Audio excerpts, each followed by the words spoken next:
ইহুদিরা জিবরিল আলাইহিস সালামকে প্রচন্ড ঘৃণা করে। সূরা বাকারা আছে না,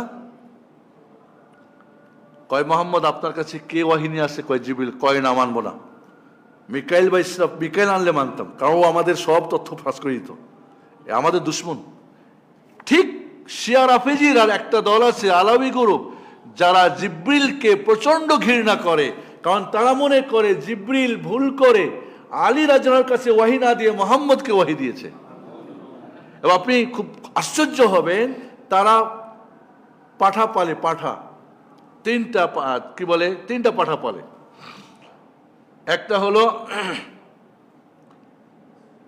আবু বকরের নামে, একটা ওমরের নামে, একটা জিবরিলের নামে। ওমর বড় তাগুত, কি বলে আপনার আবু বকর বড় তাগুত, আর জিবরিল এই বেটা ভুল করে ওয়াহী।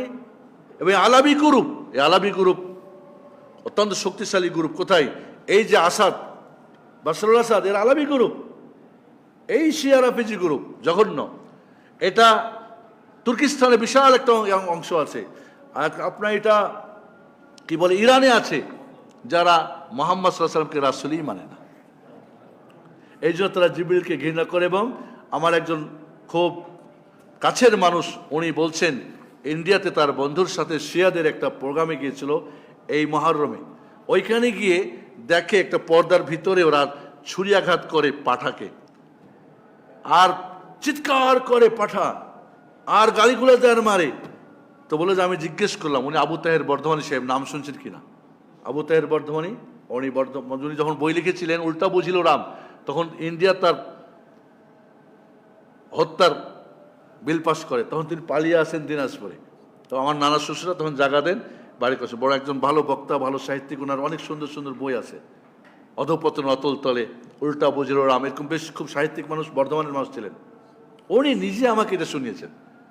বলে তখন আমি ক্লাস 8-এ পড়ি, বন্ধুর সাথে ওদের অনুষ্ঠানে গিয়ে, কয় জানো না? কয় না। কয় কাউকে বলিস না, এগুলি পাঠা বলি দিচ্ছে। কার নামে? আবু বকর ওমরের নামে আর জিবরিলের নামে। তো জিবরিল কি হলো? কয় এই ঘটনা। লা হাওলা ওয়ালা কুওয়াতা ইল্লা বিল্লাহ। তাহলে ইহুদিরা যেমন অপছন্দ করে কাকে? জিবরিলকে, শিয়ারাও একটা দল এটা অপছন্দ করে। সাদৃশ্য দেখলেন?